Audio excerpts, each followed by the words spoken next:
அஸ்ஸலாமு அலைக்கும் வரஹ்மத்துல்லாஹி வபரகாத்துஹு. நடந்து முடிந்த வெள்ள அனர்த்தத்தின் பின்னர் மக்கள் தற்போது ஓரளவு வளமையான வாழ்வுக்கு மீண்டு வந்து கொண்டிருக்கின்றனர். அல்ஹம்துலில்லாஹ்.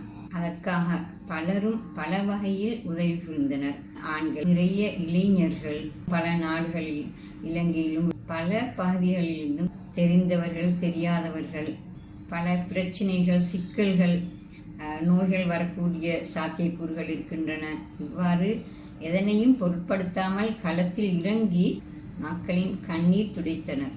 மக்களது பெருமதியான துவாக்களையும் பெற்றுக்கொள்ளக்கூடிய பாக்கியத்தையும் பெற்றுக்கொண்டனர்.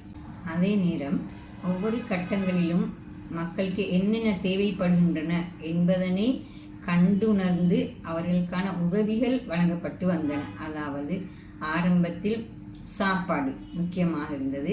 தாராளமாக இதுவரையும் அதனை செய்து வருகின்றனர்.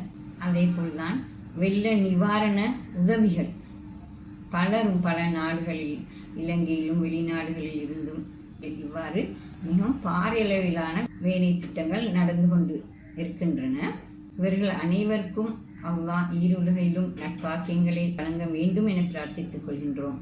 அடுத்த கட்டமாக இன்னொரு முக்கியமான விடயம், நிறைய பாரிய அளவிலான நிவாரணப் பொருட்கள் நிறைய இடங்களுக்கு, ஏற்கனவே சொன்னதோ பள்ளி வாயில்கள், நிறுவனங்களுக்கு வந்து கிடைத்திருக்கின்றன. பள்ளி நிர்வாகம் இதனை விநியோகிக்கும் முறையில் பல விமர்சனங்களும் வந்த வண்ணம் இருக்கின்றன. எல்லோரும் அல்ல, சில பள்ளிகளில் நிர்வாகத்திற்கு உட்பட்டவர்களுக்கு முன்னுரிமை வழங்கப்படுகின்றது. அதே நேரம் வெள்ள அனர்த்தத்துக்கு உட்படாதவர்களுக்கு விநியோகிக்கப்படுகின்றன. தேவையானவர்களுக்கு தேவையான பொருட்கள் போய் சேருவதில்லை. பலருக்கு ஒரே பொருள் நிறைய சேர்கின்றன. இவ்வாறு பல விமர்சனங்கள் காணப்பட்டாலும் இதனை சரியாக விநியோகிப்பதில் சில சங்கடங்கள் இருக்கக்கூடும். அனைத்தையும் அல்லாஹ் அறிந்தவன். எப்படியோ இதனை திட்டமிட்டு ஒழுங்காக அனைவருக்கும் தேவையானவை கிடைக்கக்கூடிய முயற்சிகளை செய்வார்கள் என நம்புகின்றோம். இன்ஷா அல்லாஹ். அடுத்த கட்டமான இன்னும் ஒரு முக்கிய விடயம்தான் அவர்களுக்கான படுக்கை, பாய், மெட்ரஸ் இவைகள் வழங்கப்பட்டு வருகின்றன. அது ஒரு தற்காலிக தீர்வாக இருப்பதனால் அடுத்த கட்டமாக குடும்பத்தவர்கள் ஒன்றிணைந்து, முடியுமானவர்கள், பண வசதி உள்ளவர்கள் ஒன்றிணைந்து, அல்லது நண்பர்கள் ஒன்றிணைந்து, அல்லது குழுக்களாக சேர்ந்து அவர்களுக்கு பெட், கட்டில் வாங்கி கொடுப்பதற்கு முயற்சிக்க முடியும். காரணம், வயோதிபர்கள், நோயாளிகள், சிறு பிள்ளைகள் இப்படியான பலரும் இருக்கக்கூடும். எனவே தொடர்ந்து அவர்களுக்கு மெட்ரஸிலோ பாயிலோ படுப்பது சிரமமாக இருக்கலாம். எனவே அவ்வாறானவர்களுக்கு முன்னுரிமை கொடுத்து முதலாவது கட்டமாக அதனை இனம் கண்டு தீர்த்து வைப்பதற்கு முயற்சிக்க வேண்டும். அடுத்து அனைவருக்குமே அது ஒரு தேவையாக உள்ளது. அதனையும் அடுத்த கட்டமாக முயற்சிகளை மேற்கொள்ளலாம். அதற்கும் அடுத்த கட்டமாக வாஷிங் மெஷின், ஃப்ரிட்ஜ் இவைகள் ஆடம்பர தேவையாக நாங்கள் கருதினாலும் சில போது அது அத்தியாவசியமாக ஆவதுண்டு.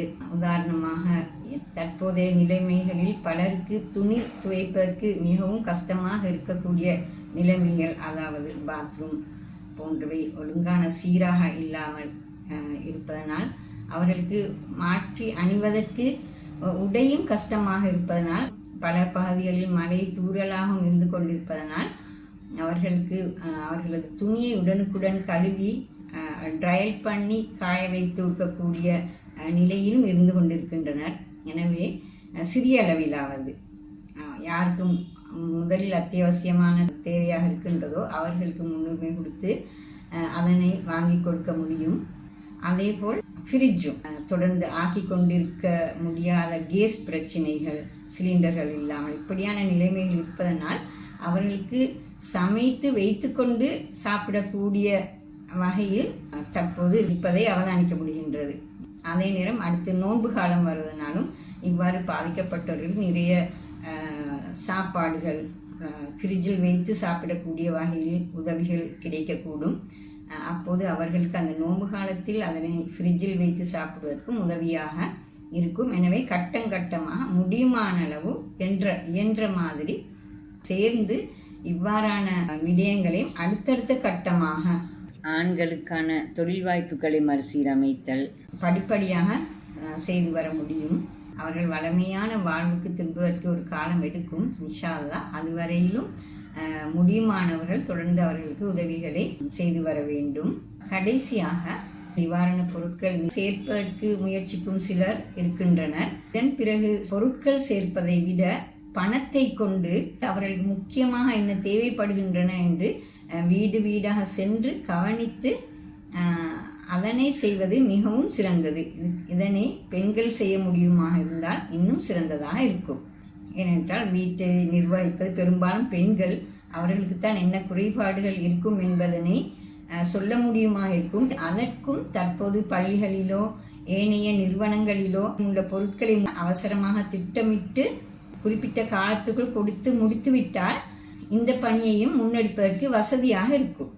காரணம், பண ரீதியாக சிலருக்கு உதவி செய்து இருந்தாலும் அந்த சல்லியை பயன்படுத்தவும் முடியாது. உணவுப் பொருட்களோ உடையோ ஏதோ வாங்குவதற்கு செலவழிப்பதற்கு கூட யோசித்து கொண்டிருக்கக்கூடிய நிலைமை இருக்கின்றன பலரிடம். எனவே அந்த பொருட்கள் அவசரமாக பங்கிடப்பட்டு முடிக்கப்பட வேண்டும். அவர்களின் கையில் உள்ள பணத்தை கொண்டாவது மற்ற விடயங்களை வாங்கலாமா வாங்க முடியாதா என்ற தீர்மானத்தை எடுக்கக்கூடியதாக இருக்கும். எனவே இவை அலசலாக நான் நிறைய பேருடன் கதைத்ததிலும் இந்த வீடியோவை செய்திருக்கின்றேன். இன்ஷா அல்லாஹ் எல்லாம் நன்மையாக அமைய வல்ல அல்லாஹ் அருள் புரிய வேண்டும் என பிரார்த்தித்து விடைபெறுகின்றேன். இன்ஷா அல்லாஹ் அடுத்த எனது தஃப்சீர் தொடரில் சந்திப்போம். அஸ்ஸலாமு அலைக்கும் வரஹ்மத்துல்லாஹி வபரகாத்துஹு.